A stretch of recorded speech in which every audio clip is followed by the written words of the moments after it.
Good morning and welcome to Science TV, and this is Science Breakfast with me, Alan Hubbard.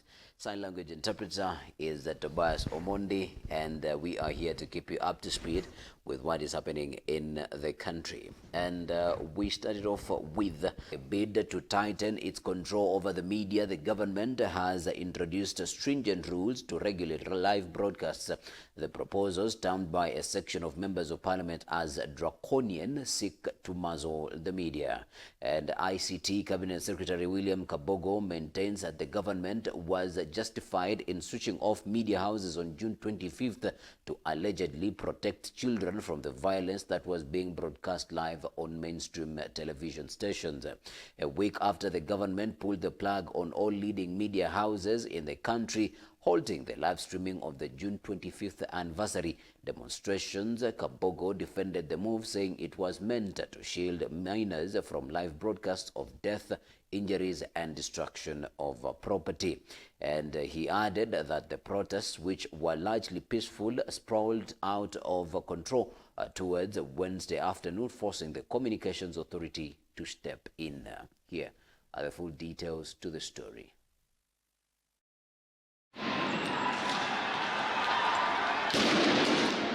Generally, the main reason of switching off was within the parameters of the watershed period.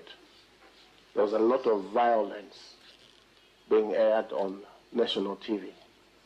And that violence, in my mind, within what we have said, was being aired when children and such like persons were watching TV. When the violence became too much, the committee responsible for advising me did advise that there's a lot of violence being aired on air, and it is going also to children. How do we situate it in a way that it is not left to the whims of the CS? Provide for circumstances in which live streaming can be stopped and when it cannot be stopped. We should be able to, as the Honorable Watch has said, to be able to put it in black and white under what circumstances. When the CS says that you can shoot to kill outside a police station, anyone who comes to the police station, shoot them. It is live, and the media reporters are there with their cameras. Are they now responsible for that comment? And away from that, now to Gachagua in Western to woo opposition to woo members of the Western community. Now, opposition leaders led by former Deputy President and DCP leader Rigathi Gachagua started their two-day political tour of Western Kenya Thursday, July 3rd. Now, the tour is part of growing national campaigns amid a campaign aimed at rallying public support and addressing what they term a liberation cause for the country. While Gachagua, while in Western, said and called out Western communities not to vote for Raila Odinga because they voted for him and he let them down. Here are the full details to the story. Nyinyi mnampatia kura, anatoa fujo, anaitwa, anaingia serikali, anawacha nyinyi kwa mataa. Sasa mimi nimefukuza Ruto pale kwa mlima. Nimefunga mlima, kifunguo iko hapa kwa gari. Mimi na Rigiji tulikuwa namba 2, sio? Na sisi tukishikana si wataenda nyumbani. Ni kweli ama si kweli? Kwa hivyo mkae ngumu.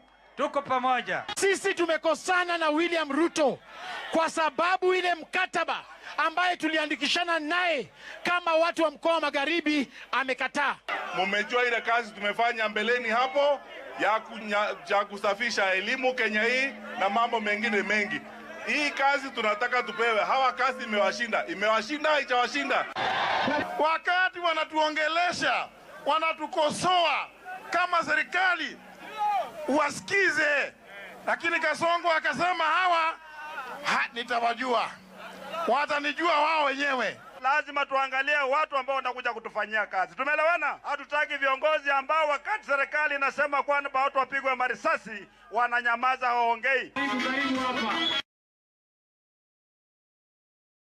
And away from that now to Kindiki, defends economic forums, dismisses criticism as political distraction.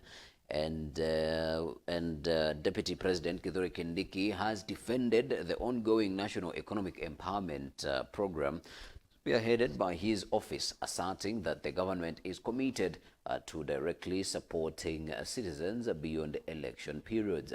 Speaking during the Taveta Constituency Economic Empowerment Program at Sato Grounds in Taita Taveta County, the Deputy President rejected criticism from opposition leaders regarding the disbursement of funds in the forums, calling the attacks misplaced.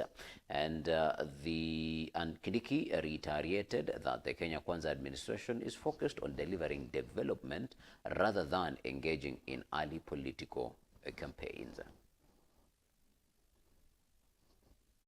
William Ruto alikuja hapa aongei mambo ya barabara, aongei mambo ya maji, aongei mambo ya stima. Kazi yake ni kabila hii na kabila ile, na watu wetu na wasio watu wetu. Hao viongozi tunawakemea. Nyinyi mnasema mnataka uongozi. Agenda yenu, sera yenu ni nini? Ruto must go. Agenda yenu, sera yenu ni nini? One term. Agenda yenu, sera yenu ni nini? Kasongo. We must first of all make sure that President William Ruto ameenda 10 bila break. Tumeelewana? Tumesema 10 bila break. Umeona mwingine mkabila anafika anasema hai, mulisikia nyai ati hai cousin. Ukifika Ukambani nyai cousin. Ukija Mwatate unasema oh, nyinyi mashemeji zangu. Sisi tumekuja kwa sababu tunataka wamama waweze kufaulu. Wamama hoye, ashuke. Tunasema mkabila aende asiende. Sasa imebainika iko timu ya maendeleo, timu ya umoja wa taifa, na iko timu ingine ya kelele na mambo ya bure na ukabila na kusumbua wananchi. Kwa sababu kura tulipiga, sasa hakuna siasa. Kweli si kweli? Siasa itakuja tena baada ya miaka 2. Hapa katikati rais tunaye hatuna. These are some of the stories that are making headlines in the dailies, and we started off with the Daily Standard and Ndiangui puzzle. And who's fooling who? Snatched or in hiding? A software engineer Ndiangui Kanyagia reappeared in court after 12 days, masked, shaken and silent, triggering relief, outrage and more questions than answers. Now presented before Justice Chacha Mwita, Ndiangui revealed fears for his life and signs of trauma as DCI boss Mohammed Amin under court summons protested his innocence. Lawyers demanded answers on growing cases of enforced disappearances, with the judge barring Ndiangui's arrest and ordering a pause but no closure. The mystery deepens. That is a story that you'll find on pages 4 and 5 of the Daily Nation, of the Daily Standard this morning. Now, Homa Bay explodes over Ojwang, and tears turned to rage as slain teacher Albert Ojwang's body arrived in Kakoth village. Grief-stricken mourners hijacked the funeral, stormed a police station and torched it, chanting for justice and denouncing state brutality. That is a story that you'll find on pages 10 and 11 of the Daily Standard this morning. The pictures of the late teacher Albert Ojwang, photos of the torched police station, as well angry youth from Homa Bay County. From the Standard now to the Daily Nation.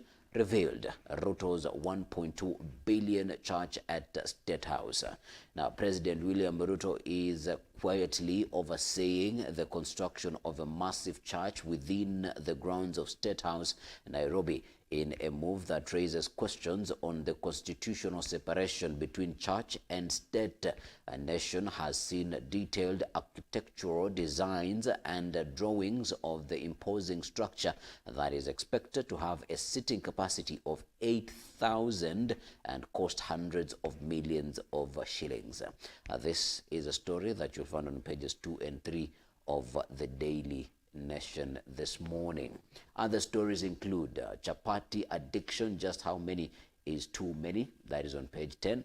And Ojwang's killing, outrage as youth storm and force police and torch police station. That is on page 7 in the Daily Nation this morning.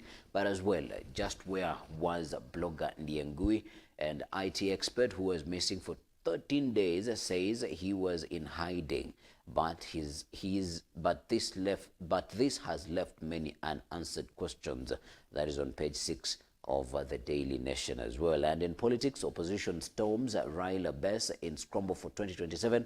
Opposition bigwigs led by former Deputy President Rigathi Gachagua and Wiper boss Kalonzo Musyoka seek a piece of the Western vote pie. That is on page 4 of the Daily Nation. And as well, your DN2 pullout is in the Daily Nation this morning. The Voice, periods from hell. What are they talking about? Grab yourself a copy of the Daily Nation this morning.